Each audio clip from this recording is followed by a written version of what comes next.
now every time I go back to Ecuador, I am not Ecuadorian anymore. Like, No, you're not. Yeah. They call me el gringo now. So it's like I feel so connected to that term, the way she talked about it, because of its ambiguity and of its grayness and it's like multifaceted aspects, which is why I embrace it. But I totally hear you. And at the end of the day, they're just words. Welcome to What's My Thesis. I'm Javier Proenza, and today my guest is Joaquin Stacey Calle.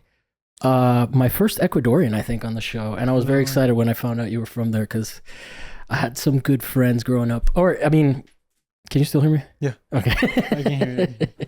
When I hit that cable. Cool. So tell me a little bit about your background. All right, you're Ecuadorian. When did you come to the U.S.? I came to the U.S., to Miami in 2014 when I was 14. Y creciste. I'm sorry. Guys, it's going to be hard because mostly we speak in Spanish to each other. So if I do that, I apologize. Subtitles. Yeah. So, no, that would be a pain in the ass for me. So much work.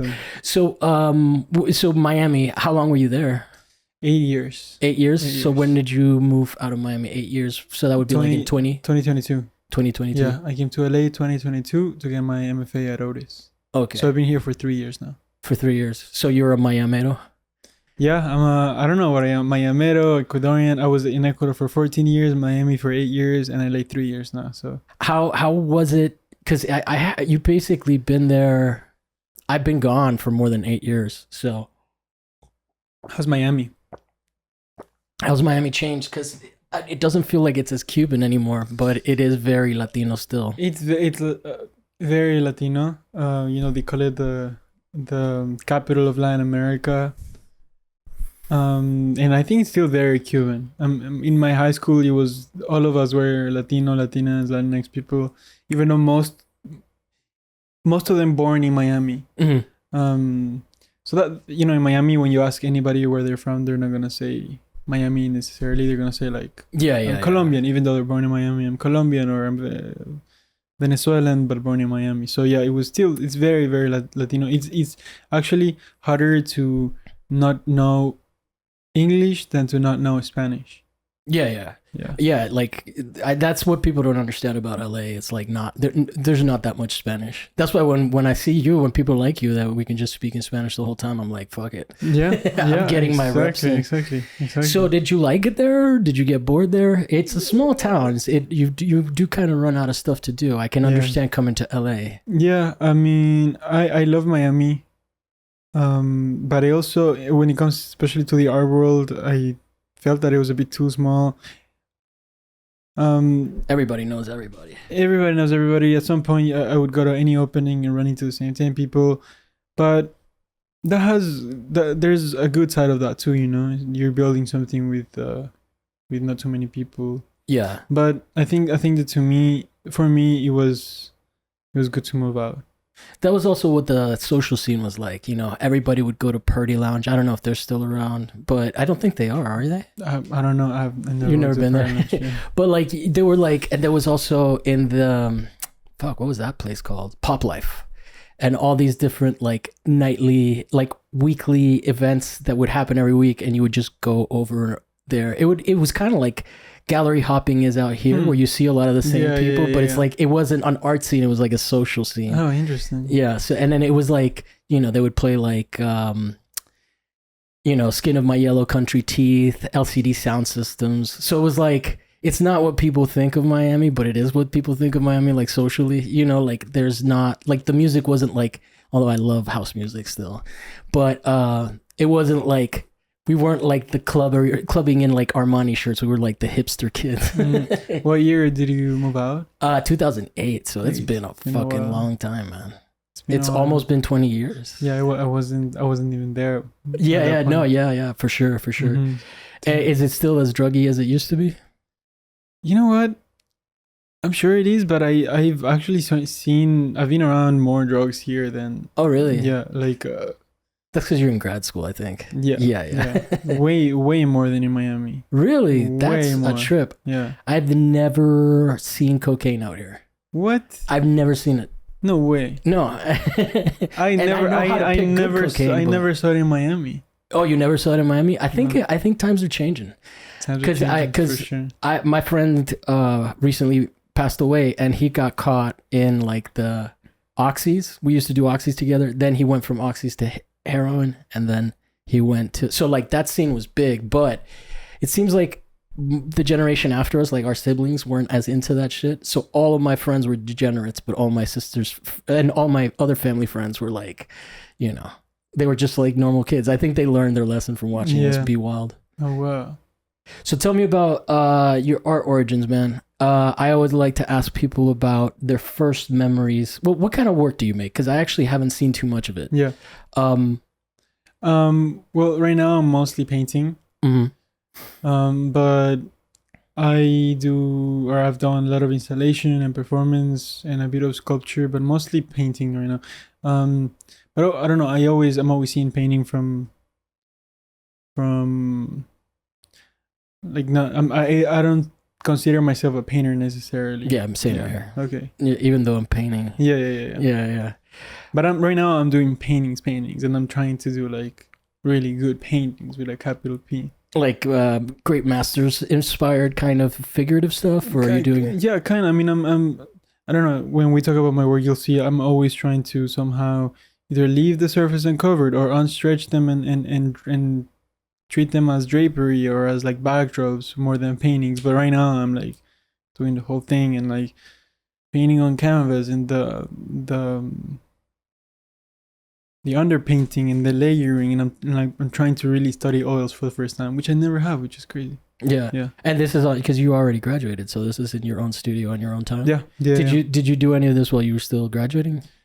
No, when I during my MFA I was painting a lot, but like I said, and most of these paintings that I was doing, it was like 80% unpainted. I had a 2-person show at Charlie James after I graduated, and all of those paintings in that show were almost completely unpainted. Like, oh, really? I was playing with a lot of negative space and leaving just the uncovered surface exposed, and so I was playing with that. Which gallery were you at? The big one or the small? The big one. The big one. Yeah. And who did you do the whatchamacallit? The show? The 2-person show with? Devin Osorio. Oh, okay. Yeah, you know, I'm not familiar. Okay. They live in New York. Well, that spot is pretty close to here, so yeah, I've gotten kind of I think out of any gallery that I've interviewed artists from, I think most partly because there's a lot of Latinos in that roster. Yeah. But most of the, like Charlie James is probably the biggest group contingent, you know, which is funny. Like, I don't know. It's nice that it's right here. Perfect for you. Yeah. Yeah. So. Yeah, it's like 10 minutes from here, no? Yeah. Perfect. Well, tell me a little bit about growing up in Ecuador, and like, I always like to ask people their first memory of like, making art, where you're like, you look back on it and you're like, oh, that makes sense. Like, I can see the through line from there to here. Yeah. I don't have a memory of when I actually started mark making, you know. Like, to me, that's always been in my life. But I remember the moment that I was like, whoa, I want to be an artist. I went to my grandparents' house in Quito, and there was one. It was a print of a drawing by Oswaldo Guayasamín, the most famous Ecuadorian artist, modern artist.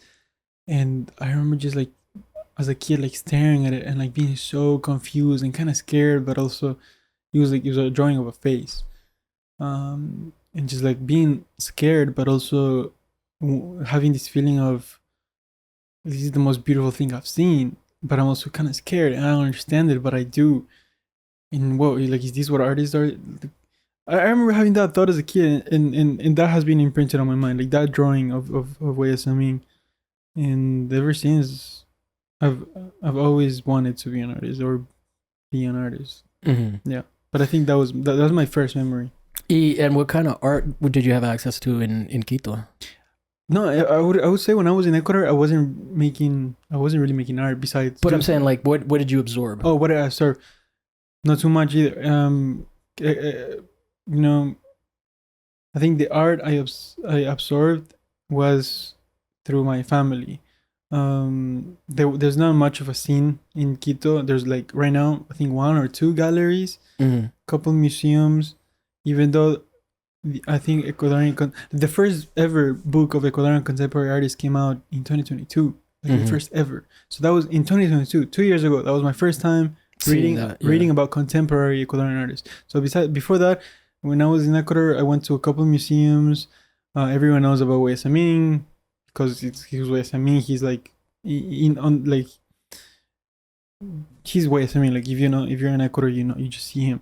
But yeah, besides that, my uncle, my great uncle, my grandma's brother, he lived in New York for 10 years and he got deported back to Ecuador, but he was a painter, and I always admire him as a painter. So I was like always kind of fascinated by the idea of he was, especially because he lived in the US when I lived in Ecuador. And I always heard that he was a painter. So, and then my dad taught me how to play guitar when I was 7, classical guitar. So that I grew up with that type of, my grandpa, an amazing singer, an amazing guitarist and requinto player. Does you guys play requinto in Ecuador? Yeah. Okay. Yeah. I thought that was a Mexican thing, but it is. Okay. It is. So the requinto is Mexican, but it travels. It travels, and it's used in pasillos and boleros. But pasillos is the Ecuadorian music, and my grandpa plays it, and so I grew up with that, and yeah. But I never went to a gallery until the U.S. Until the U.S. Yeah. Where was it, in Miami? Like the Rubel or something? I wonder what was the first gallery I went to in Miami. I that's all good. Recall I'm the only one listening that knows all the galleries there.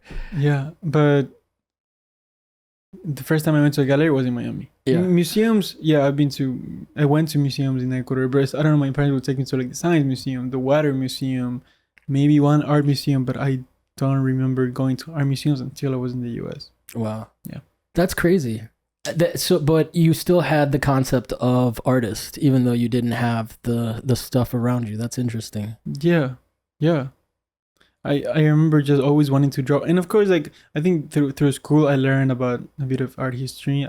I don't remember taking art history classes, but I remember learning about like Van Gogh and Picasso and these people, and I remember looking at books and being like, "Whoa." No. I was always very curious, and I was always going through books and really attracted to images. So did you identify as an artist early on, or did it take you a while to finally be like, because like I think a lot of American artists tend to have a harder time. I think that people that make graffiti identify as an artist and then slowly evolve, they already have technical skills and then they maybe evolve into like more of a gallery art kind of maker, right? Yeah. So that transition for them is not hard to be like, oh, I'm an artist, because they've been identifying that way for a long time. Yeah. Did you find that you were an artist? Did you think of yourself as an artist early on, or was that a hard label to kind of take on and be like? I mean, as a kid, yes, I thought I was an artist. Then during high school and undergrad, I like that stopped for me because I was confused, and I was like, I don't think I'm an artist. Like, what does it mean to be an artist? Like, does it mean that I'm selling work? Does it mean that I'm like, that I'm paying rent because through my art? Like, so I was having a lot of thoughts, and so for some years, and also during COVID, things got even weirder. That's when I started baking, and I stopped making art for like a year, which is, I think we should talk about it at some point. But yeah, I think it was up to when I moved to LA, I was like, I started calling myself an artist. That was the first time. Yeah. And that was like because you got into grad school pretty much and started doing that. What did you study for your BA? BFA, also art and art history, but ¿Dónde? FIU. Oh, okay. FIU. Yeah. Oh. You went to FIU? We got to talk about the the teachers we hate. You went to FIU? Yeah. Let me turn down the AC noise a little bit because it's pretty loud. Okay. I'm going to lower the fan. That's crazy. Oh, it is low.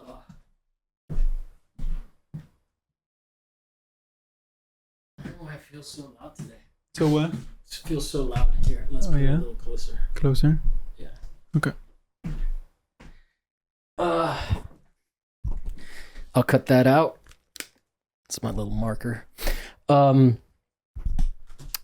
no, I went to FIU. So that's crazy. What did you study?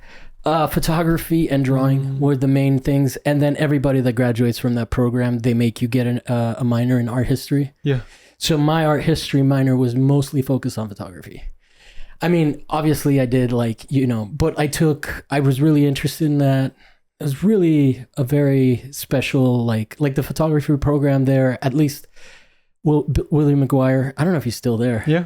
He is? Yeah, I mean, I don't know now, but when I was you were there, yeah. That dude was cool. That dude kind of helped me get on medicine because I was like super depressed and I couldn't get out of it. And he was like, dude, I think you just need to take medicine. And him telling me that, I was like, okay, I trust this motherfucker. Damn. So that dude. And then, I had problems with some teachers I won't talk about right now. Oh, I see. But I'm sure you know them. I wonder who. I don't want to start drama with Miami people, because I know that a lot of people like those teachers, but they were just not very nice to me. Okay. Well, I had like Peggy Nolan. Did you like working with her? Yeah. She's I think she's from California, no? I don't know. She had 7 kids. Yeah, I know. She was a tough lady. I actually started FIU as a photographer. Oh, really? Yeah, and then I kind of went into painting later, but yeah, I was in the lab all the time with Peggy Nolan, and I forget the name of the Italian guy.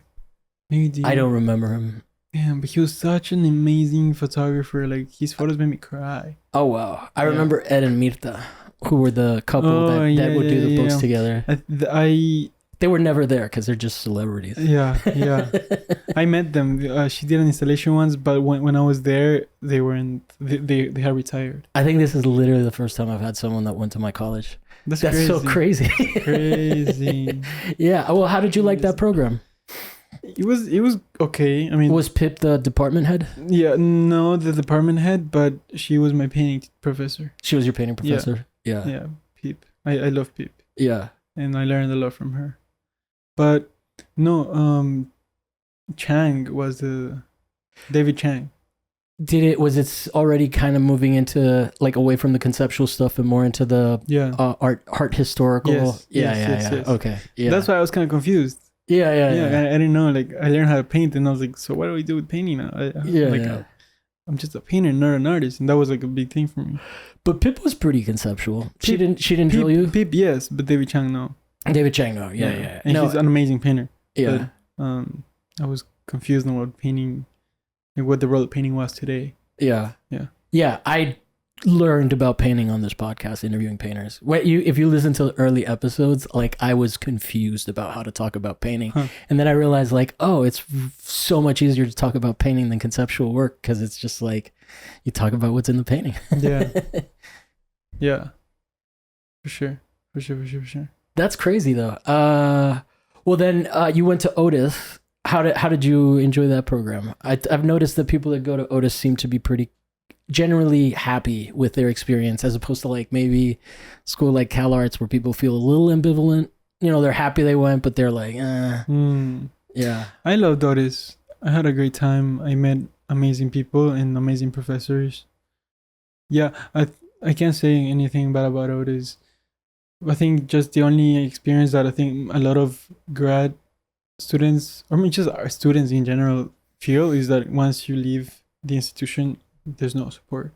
Yeah. And I think that's common and in all schools probably. Yeah. Well, it's crazy.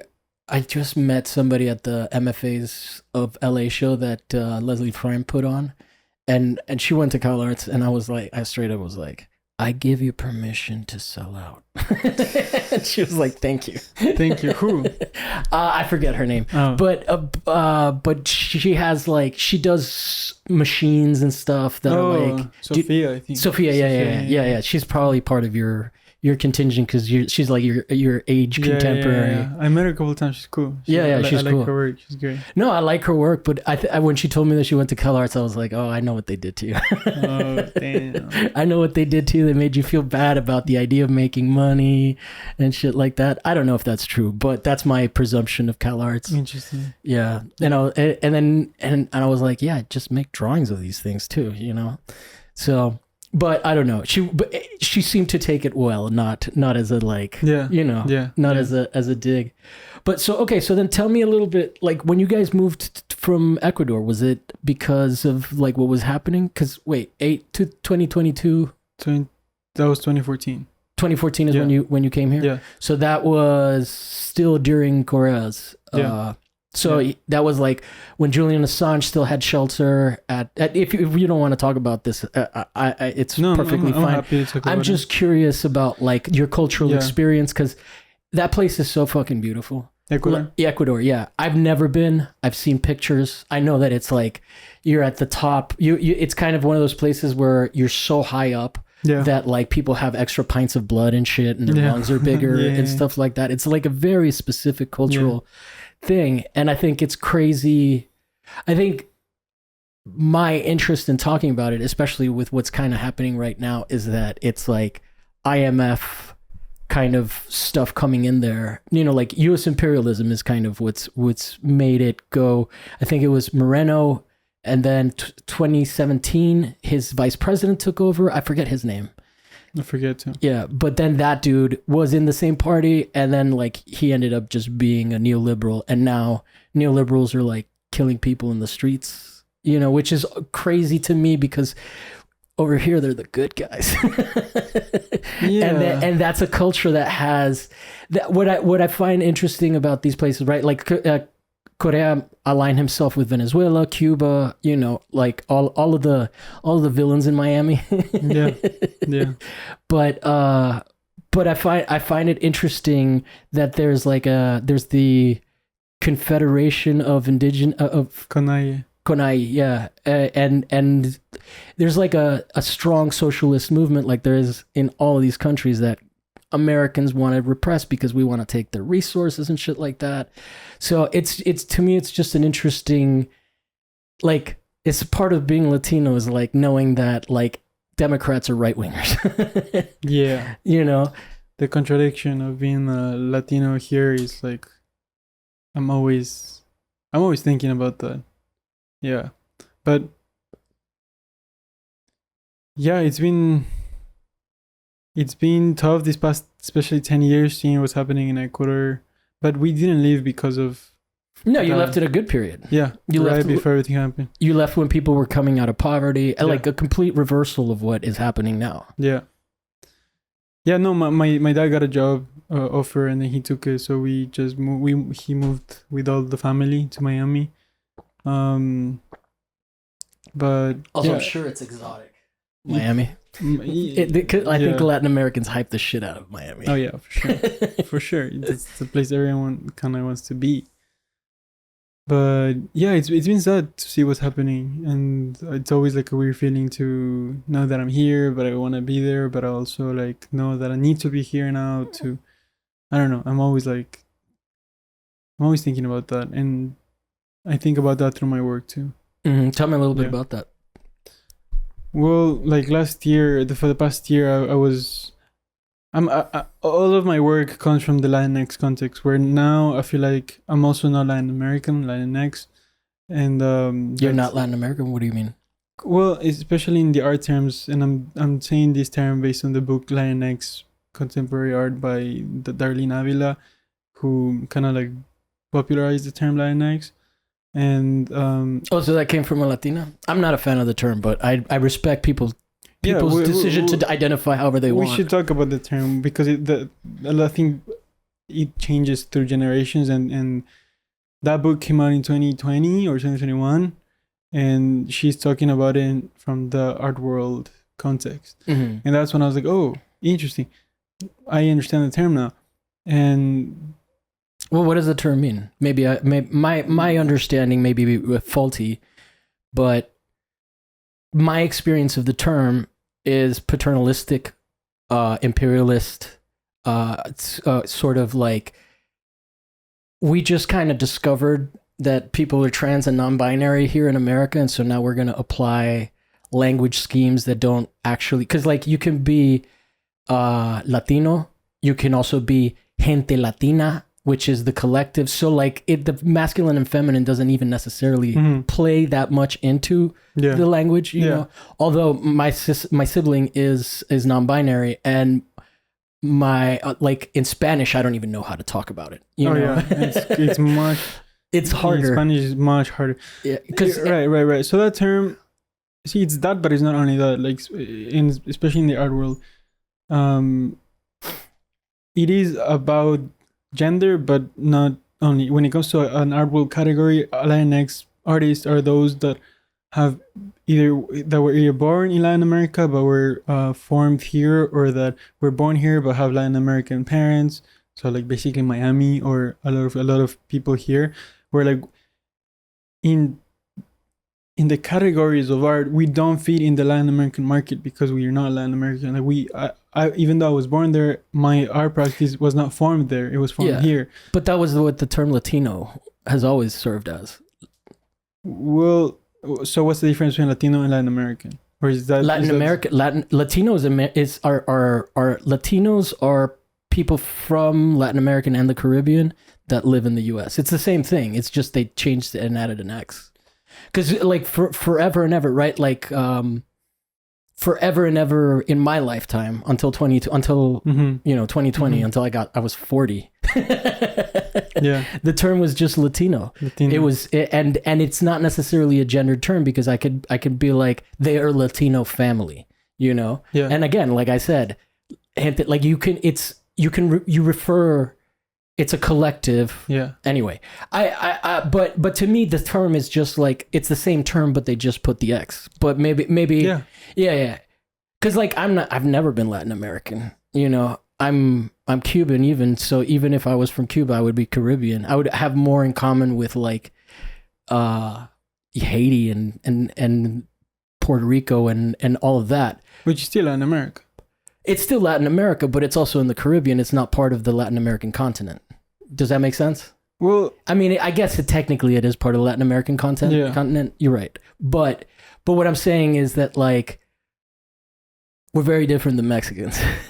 For sure. And we're very different than anybody that's landlocked, because we're like, I mean, our people, like Cubans, come over on rafts. You know, so it's like a different experience. But totally. but Latino has always been the same thing, you know. I think so. For me, my resistance toward it was based on sort of just the idea that like academics sort of decided to change the term on us, you know.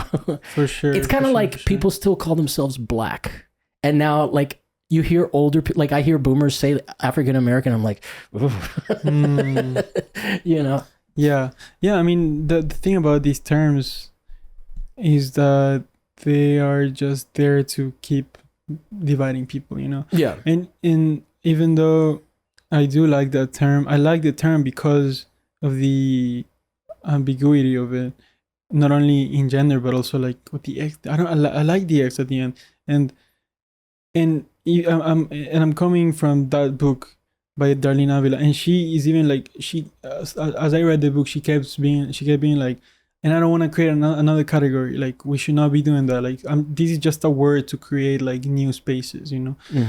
And it's like a gray zone. And that's how I feel as an artist and as a person that was, you know, born there but formed here but not from here. Now every time I go back to Ecuador, I am not Ecuadorian anymore. Like, you're not. They call me el gringo now. So it's like I feel so connected to that term, the way she talked about it, because of its ambiguity and of its grayness and its like multifaceted aspects, which is why I embrace it. But I totally hear you. And at the end of the day, they're just words. And I'm not mad at you for like, I'm not gonna be like I would feel uncomfortable in a show being represented as Latinx, right? Also because of the generational thing too. You know, like that's a new hip term and I think the problem with that term is that a bunch of white people got really excited and started to abuse it. You know. But yeah, so then tell me a little bit more about like the cultural signifiers. We got derailed. I love talking about this. No, it's fine. Yeah. But I've done full episodes on this. Okay. Arguing with someone older than me that was into it. Oh wow. But tell me a little bit about how how that stuff informs your work. Which stuff? The cultural experience. You said there were Ecuadorian cultural signifiers, and then we got distracted by the next thing. Yeah. I mean, all of my work is personal. I consider myself like a filter or like, I like to say that my practice is fermentation. So I'm like absorbing cultural productions and then processing them and filtering them, fermenting them, digesting them, and then filtering them out in my work, in however my work manifests. And I always, when I'm talking about this, I always like to make the distinction between fermentation and digestion, because they're both part of the same processes, but the difference to me about from just digestion versus fermentation is that fermentation is always fermentation always implies like other beings, like bacteria and microbes and probiotics that are inside our gut, outside, in the air, in the skin of fruit. And so fermentation is a digestion that is done with other beings. And I like to, to me that's like the framework of my practice and the way I want to talk about things, the way I'm processing things and doing things. So like this past year, I was working on this body of work where I was fermenting or digesting or decomposing. Like actual stuff? No. Okay. I did that for my thesis, but this time I'm like talking about images and decomposing images, where I was like looking at Christian Catholic iconography, especially the images of Jesus and his torso, and just trying to understand what that means for me, being born in Quito in Latin America, which is such a Catholic and, church.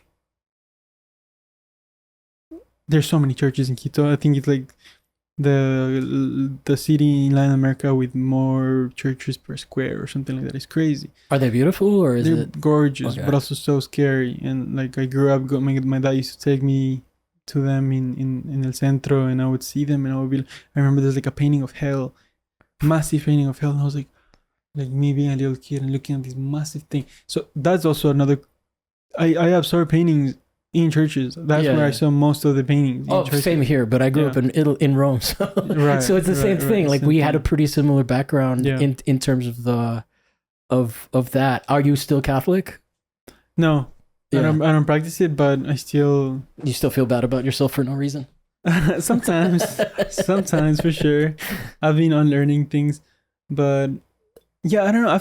So anyways, I did this work for a year, and it was taking like a big toll on me because I was trying to understand what it means to be doing this type of images in today's context, and like I was spilling a lot of blood and limbs and things like that. And also like, Jesus being a Palestinian man, it was hard. And then I showed all of this work in Mexico for my solo show this year, and I thought it was the perfect place to show it because Mexico is like the same as Quito. It's just packed with churches and packed with public sculptures, statues of colonialism and colonialism and the church to me are like very much connected, and the way images and sculptures in public were played roles in conquesting, also in the mind of the people, was big. And so going to Mexico to show this was like such a crazy experience. I find interesting about Mexican Catholicism. I don't know, I'm not familiar enough with Ecuadorian Catholicism, but what I find really interesting is that like European Catholicism, also depending on where you are, right, varies, right? Like if you're in Italy versus if you're in like somewhere cold as fuck. Makes sense. Makes sense. But the morbidity, I think that American religion is so devoid of this like morbidity, like Protestantism is not as much as dark and as like it's morbid. There's like the Dia de los Muertos, that kind of aesthetic that's like very, very, and in Cuba there's Santeria. I always bring that up. There's all these offshoots of like that blending with indigenous cultures or slave cultures, right? And all of that. Is there a difference in tinge of the of the aesthetic between Ecuador and Mexico? Yeah, yes.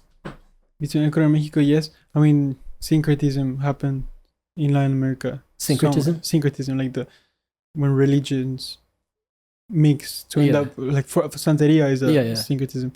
And in Ecuador, so Ecuador and Mexico have a lot of things in common. And it was great because I read a book called, right before going to Mexico, it was called Ecuadorian Identity or Schizophrenia. And it was this guy, I forget his name, but he's from Quito, but then he wrote this book like in the 80s or something, and then he went to Mexico. He was exiled, and then so he did like this comparison of both peoples and the origin of the myth of Ecuadorian Mestizaje. So the way that Ecuador, Peru, Mexico, Bolivia, these countries have a lot in common in the way that the Mestizaje played a role in creating a national identity. Define Mestizaje para los que no saben. Well, Mestizaje is it's like the product of, originally it was the product of a Spanish and an indigenous person.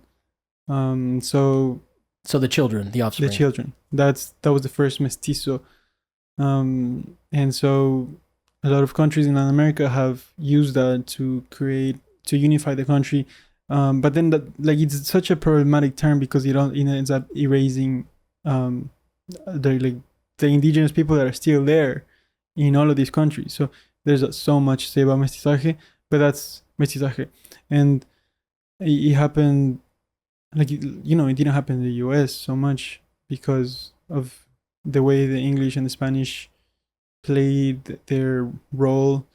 But in Ecuador and Mexico, it was very similar. But in Ecuador and then these I forget the name of this guy. But in Ecuador, we're like ashamed of Mestizaje. Mm-hmm.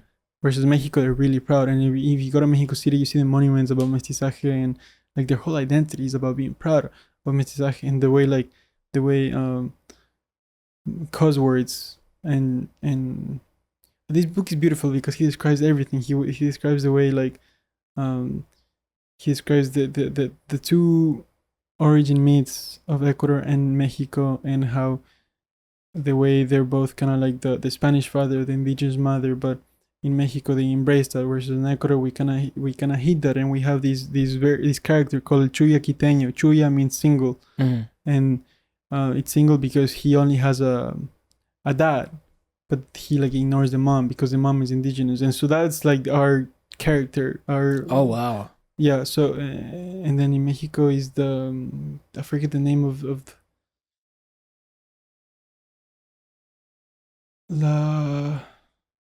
not La Llorona, no. No. There was this indigenous woman that helped Cortés. Oh, yeah, La Malinche. La Malinche. So she's basically the La Llorona. yeah, you're right. So she betrayed the indigenous people. She's like the Pocahontas of Mexico, essentially. But they hate her. Well, that's the thing. So in Eduardo Maliano, I think he's sorry, that's another guy. In this book, he talks about how in Mexico they use the word chingar as it's a very derogatory term, like chinga tu madre. Yeah. That is chingar, to make love, to have sex, to have relations. Chinga tu madre.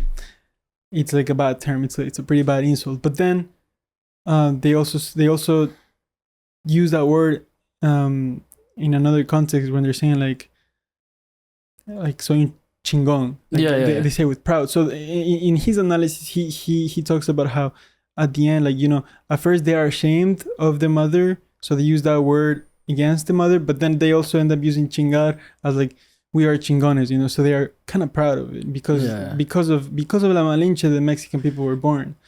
In Ecuador, that doesn't happen. The Chuya Quiteño just ignores the mother and completely erases it from his history, embracing only the Spanish side. So I grew up with that. Like even though Ecuador is a product of Mestizaje, Ecuadorians are always looking out for culture, and so we're only consuming, like, when it comes to music, movies, art.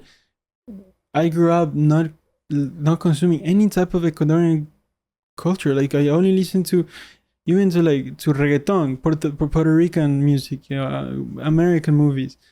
And I'm telling you, it wasn't until 2022 that I started looking inward and looking at other Ecuadorian contemporary Ecuadorian artists and being like, damn, finally I understand people that are like thinking about the same things that I've been thinking. And like, yeah. And even like money, we use dollars, So over there, really? Yeah, I didn't know it was dollarized in 2001. So we went from sucres, historical Ecuadorian character, to dollars in 2001, and that was like a huge economic crisis, a lot of migration. And so there's an artist, forget her name, but she made this piece about what it means to use these symbols on our everyday transactions that don't represent us. We're using like the American founding fathers. Ecuadorians are using American US founding fathers to mediate life on an everyday, and the way that plays into the role that plays in your mind is crazy, and you don't even notice, but you are like, the value of your daily life is the face of the value is not someone that looks like you. Yeah, it's crazy. Well, it's interesting also. Like I was reading articles about what was happening before you came, just because I had a little time. I was like laying around and I was like, let me brush up on some of this stuff, because it's like, it's been a long fucking ride, right? Like, because even in the 90s there was shit going on, right? And then you guys got had that decade from 2007 to 2017 where you had like socialist policies. The government was aligning itself with Cuba, Venezuela, who are currently extrajudicially, that's such a hard word to say, extrajudicially, Jesus, murdering people on fucking boats. And then like they recently had that one where they bombed a boat, but then 2 people survived, and then they just shipped them back to the country. It's like, because they don't want to charge them, because if they have to charge them within the courts. So it's like, it really is like, like I get so frustrated like in this country, just like listening to the discourse of like privilege and all of that shit. And I find, I hope this isn't too like shocking, but I find that like people that still have diasporic ties to a homeland, versus like even white people or even the Black community, like if you talk to a Haitian, their politics and their understanding of imperialism is going to be dramatically different than a Black American, and so what was kind of crazy during the Biden years was that for the first time you saw people like minorities, like communities of color that don't have diasporic roots, really being upset with the immigration. And it was like hatred against immigration, because people were getting put up in apartments, and I would see like Black people on TV just be like, yeah, why don't they help the people that are on the streets? And it's an interesting, I'm not saying that they're wrong, or I'm just saying that like that's so much more subtle than what gets covered, right? Yeah. And how it gets described. There's a lot there that people don't even want to touch, because they don't want to talk. And I don't feel like I'm talking badly. I'm just saying that the interests of different communities are different, right? And so you are coming from a country that is actively in a situation where neoliberals are cracking down for austerity measures. And so I was reading the papers, and I read one from a description from what's it called? Common Dreams, which is like a somewhat progressive. I don't really know them that well. I've read them a couple times. They seem to be a pretty decent source. And the tonality between that and how PBS, a neoliberal organization, was writing about it. So the Common Dreams article was talking about how they increased the rate of oil by 123%. And in the PBS article, they say it went from $1 something to $2, minimizing it, you know, because as an American, you look at that money and you have your idea of what $1 is from inside the US, exactly. You know, but then if you look at 123 times the rate, like that shit is crazy, right? Yeah. So it's really interesting, even like to me, it's just so crazy how authoritarian even the Democrats are. And that really shows up when you're dealing with Latin American countries, right? For my entire life, America loves right-wing dictators everywhere. Here, Middle East, everywhere. They like them, they can control them. They would rather have, you know, look at Peru, look at all these fucking countries, right? Yeah. It's really, really fascinating to see that. And to me, I think that is part of the Latino experience. Yeah. You know, like that is the thing we have. And I've recently started to interview Asians in California.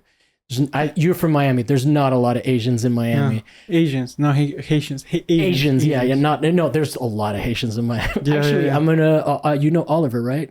Oliver what? I forget his name, but he's Haitian from Otis. Otis. Yeah. But I'm gonna have him on because that's like Yeah. I feel like more of a kinship with a Haitian than I do with like a black person from America because they're basically Latinos. Yeah. I mean, they are Latino. Yeah. Yeah. So, and then, so to me that all of that stuff is interesting, but yeah, that is the frustration of being Latino. And not to get back into, I totally respect your position on Latinx, but as somebody who has spent like over 40 years building this identity tied to that, tied to the diasporic elements of it, you know, and I don't think I finished my point, but the Asians out here are also Latino. Oh yeah. I'm dating a Chinese. Oh really? Yeah. And we're like, so much in common. It's crazy. It's wild, right? Yeah. It messes with your head when you're like, oh shit, like I have more in common with somebody from China. Literally, I was telling her today, like, it makes sense. Yeah. It makes sense. Latino and Chinese and Asian couples are like growing. Yeah. I see them all the time now. Yeah. Because it makes sense. It makes sense because they don't want to deal with the white privilege of the stereotype of dating a white guy, you know? I guess so. that can be true too. Do you how do you identify as American? What parts of you are American? American as in US or American as in? Well, tell me what those distinctions are, and then tell me both. Oof. Well, yeah. When I always have a problem when I hear the word American, and even because to me American has always been the continent, not the country. So I always ask that question. Pero tú eres de Miami, so over there they don't say gringo, they say americanos. Sí, igual. Like same, like. Well, I'm not from Miami. I lived in Miami. I'm from Ecuador. Yeah, well, but anybody that has spent a little time, 8 years in Miami can claim it a little bit. Sure, yeah. I'll give you a little. I didn't mean to steal your Ecuadorian. I know. No, but yeah. So I guess that's something that I can. What was the question? So how do you feel American? Because like I also have that thing, you know, like I'll be in a group of Latinos that are even more Latino than me, you know, like that they came, you know, as like they lived somewhere else. I lived in Costa Rica for a little bit, so I also have that background too. But I'm saying like I have not in LA, but on the East Coast when you get like, you know, in the DC area and you get all those like, you know, all those non-for-profit like Latinos out there and they're like, you know, they just moved here. I'm a fucking gringo to them, you know. Where do you feel you are on that spectrum? And what parts of you do you identify as American and make you proud? You know what I mean? Not the things that are gross. Yeah. I mean, damn, that's a good question. Because no lo has pensado, no? I haven't thought about it because I'm always thinking about how am I not? Like I'm always noticing the differences between me and an American, and yeah, that I'm never. But I guess things like eating in the car. Mm-hmm. You know, eating with the hands, like like a sandwich, like preparing a sandwich, or like a peanut butter and jelly sandwich, or things like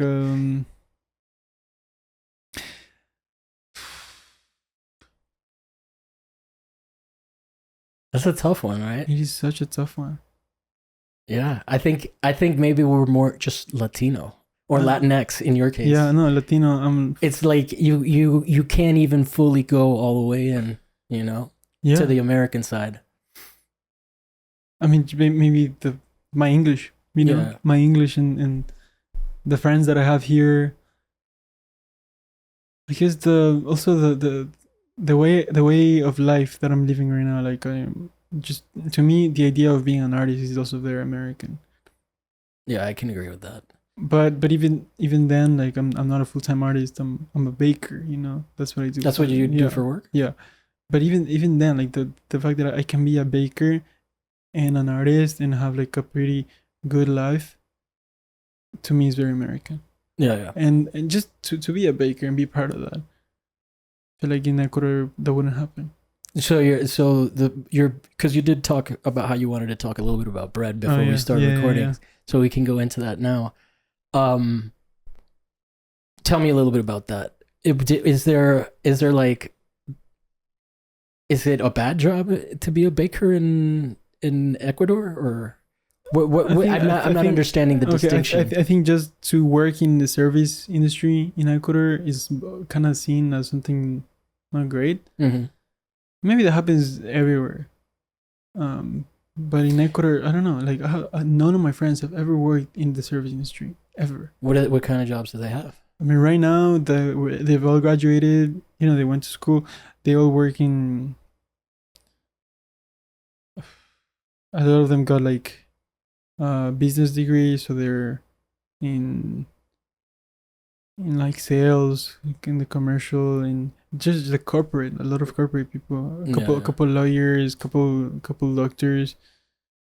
But none of them worked for the IMF though. Hopefully. No.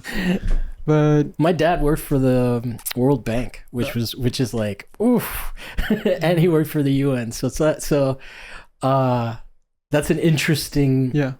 One of the things that I always say is that part of being Latino is like leaving and not fighting.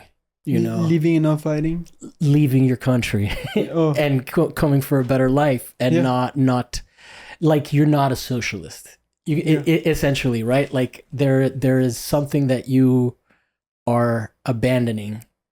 You know, like there's a fight that people in your country are still taking on and are still involved in as they're getting, but then you're over here and you're just trying to survive and you're trying to feed your kids and stuff like that. And then you just make these like compromises, you know? That's what I was saying, the contradiction of being Latin American here. Yeah. You're in the belly of the beast that's destroying your homeland. It's a fucking mind fuck. It really crazy. It's fucking crazy. No, and yeah, that's exactly what I said. It's a contradiction to be here and to be an artist too. Like it's sometimes I feel guilty. Of being an artist in America, in the US. That's the Catholic. There you go. If you were American, you'd be Protestant. You'd be like, have to pretend that you cared about white privilege. While you're still a fucking vehement racist. You know? Like it's always funny when you hit that moment where you're like, see, I told you weren't such a nice person. Yeah, there it is. Cuéntame del pan and how it relates to your work. I mean, no, pan is like another form of fermentation, and I started baking sourdough during COVID, like many of us. The difference is I never stopped, and I actually got really obsessed with it. And then, so for a year during COVID, I stopped baking completely. I stopped making art, and I was about to go to culinary school to become a chef or something. And then, I haven't stopped baking. And then for my thesis at Otis, I ended up doing this performance in which I was using sourdough as a timer, because I was just thinking about time and distance and the way we measure time and distance and I basically wanted to play with these, and I use sourdough as a timer for a performance. And I did a bunch of these performances, but for my thesis, I wanted to do like the big one, which was to train to be able to run for 4 hours, because that's what it takes to ferment sourdough. So I trained for like 8 months, and I collected my sweat, and I did these like sculpture pieces with a sweat, and then. How did you do that? You made it into ice? Into ice. And then I built a stand for my sourdough, and then I built this whole cage made out of mosquito screens. That was also like a very Miami thing. I'm painting on mosquito screens, something that started in Miami with the Florida porches and the mosquito. But I built this cage out of mosquito screens, and then I had the treadmill inside, and then I was looking at the sourdough, and then I was just running for 4 hours while I was like staring at sourdough. And yeah. And what do you mean about it? Give me more about the using sourdough as a timer. Is it like you're watching it proof? What exactly? So what is the time element? Yeah. So during COVID, when I was at my parents' house and I started baking, I remember I was baking so much that I started timing my breads. I mean, my days around bread. So I would be like, okay, I have 4 hours for this bread to rise. So I'm gonna go do these, just thinking that I have to come back in 4 hours to do these, and then so it was like that. I was like structuring my days around the way bread was rising, and so time during COVID was fucking weird because I was just using bread as a timer most of my days, and so I wanted to explore that idea of like the construction of time, the idea of circular versus linear time. What's circular time? What's circular time? Yeah. Well, is it like the time is a flat circle thing from True Detective? The clock. The clock. Oh, okay. Circle time. Or what's linear time then? Linear time can be like I think we experience time as a linear.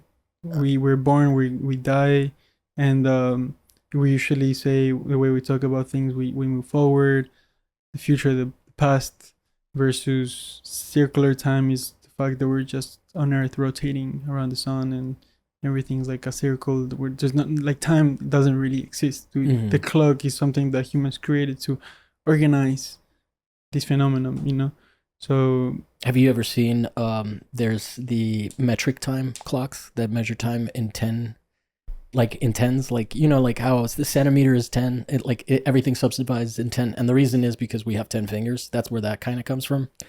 So the French kind of at one point tried to divide time into 10 increments of 10, and it just didn't work. Really? Which is such an interesting thing that like 12 is the sweet spot, 24 hours. Yeah. Right? You could subdivide that time into 10 segments of 10, True. But I feel like the 24 is what cuts it down, like, without remainders, Yeah. So it's pretty interesting to think about time just in general. Yeah. Do you know when the French did this? I don't.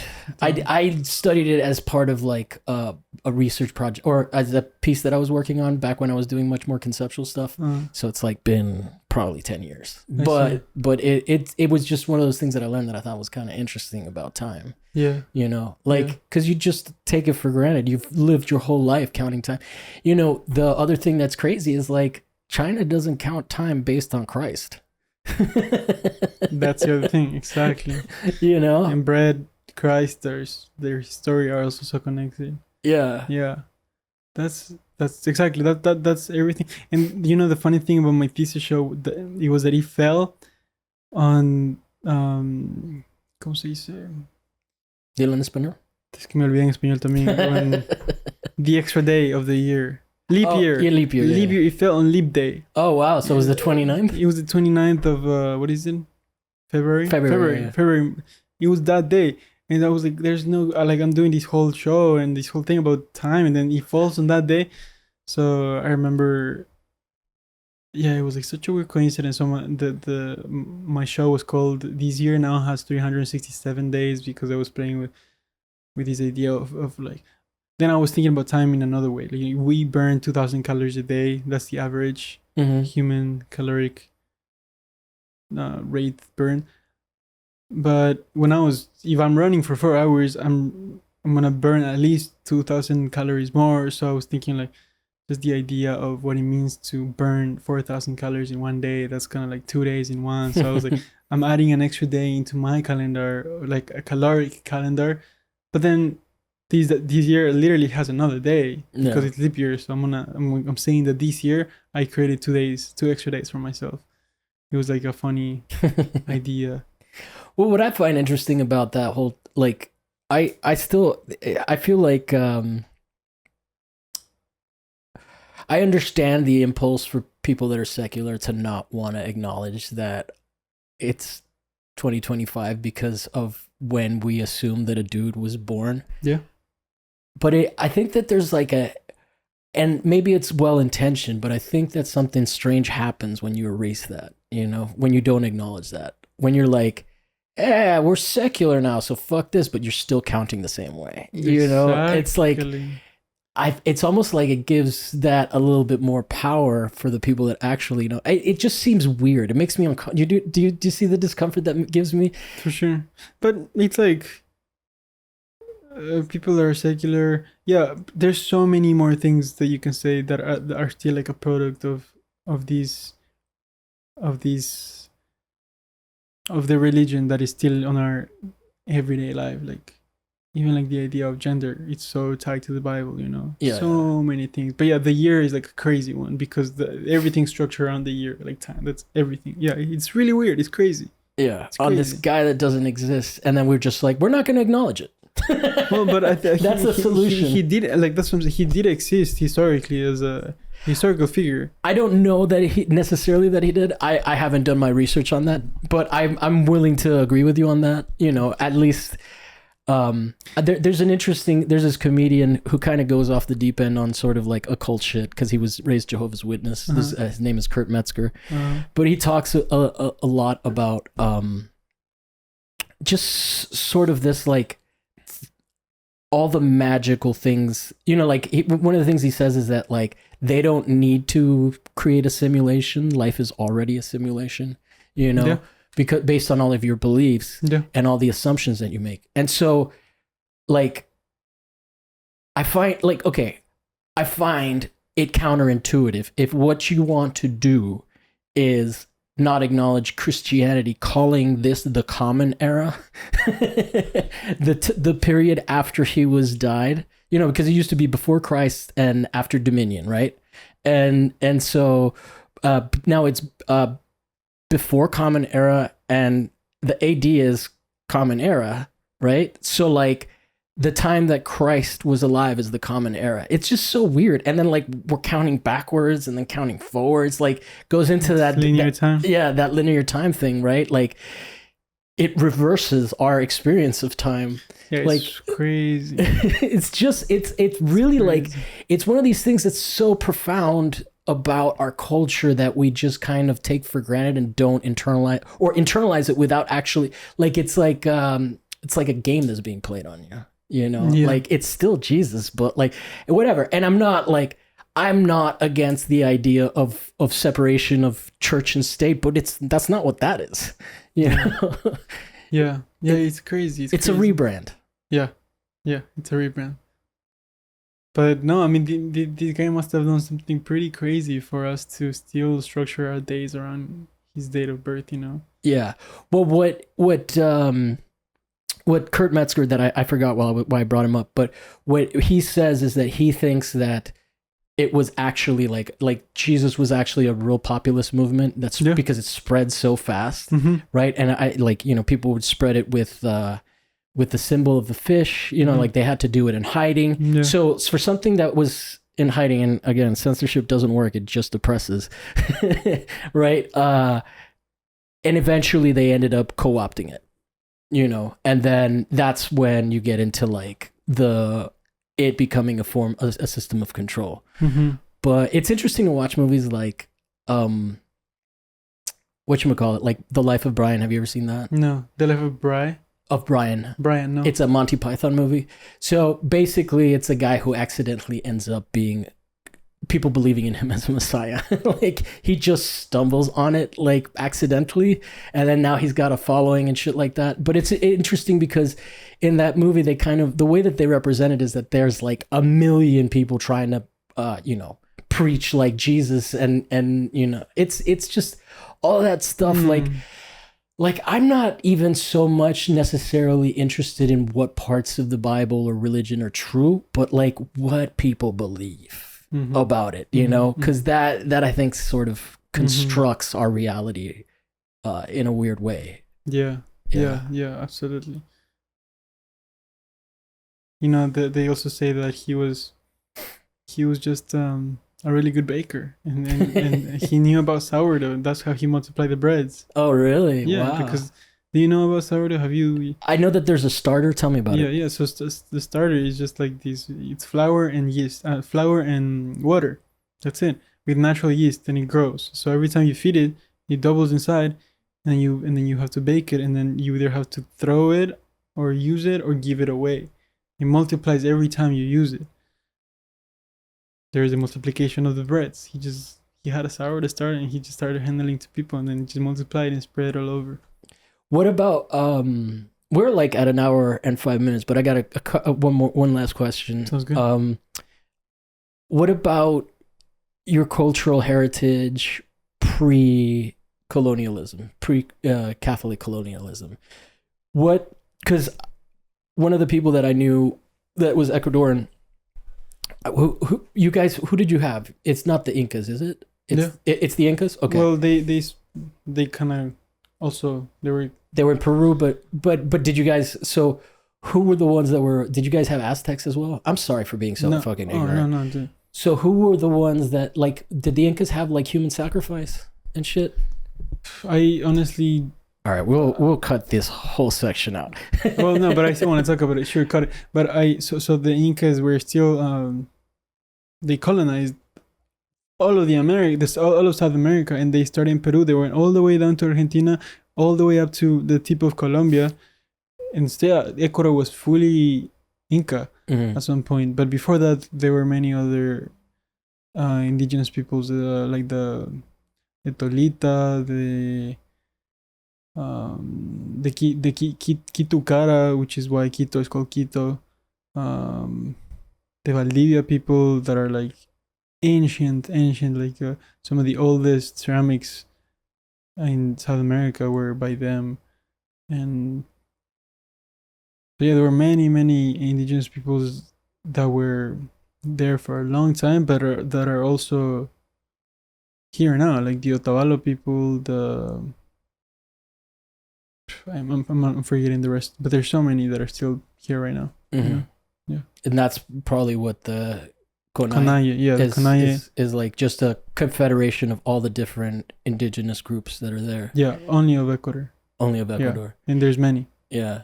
It's interesting also just how, like, over here the dialogue is always about like respecting indigenous people while we're going and fucking out all these indigenous communities. Yeah, that's the contradiction that I'm talking about. It's exhausting, right? It's crazy. It's a weird state of being. Yeah. Well, anything that I haven't asked you yet, man, that you want to get out, it's okay if you don't have anything. I just want to give you the opportunity. Thank you. If there was a question that you wanted to answer that you didn't get a chance to because we changed topics or something. No. I mean, we had like a really great conversation. I appreciate topics that I haven't talked in a while. So it's because you're talking to Latinos. Yes. I feel like. But that's why we need each other. Like to feel a little bit sane about all this shit. Yeah. It's crazy. Yeah. No, but thank you. The good questions, and now I appreciate I have a lot to think about and topics that I want to get back onto for sure. It's been great. Thank you. Oh, my pleasure. Anything that we can promote for you, man? Any shows? What's your Instagram? Stuff like that. Yeah, website. My Instagram, Joaquin_Stacey_. I have some shows coming up next year. I have a 2-person show. Where at Monte Vista Projects. Oh, okay. With my roommate and friend Sara.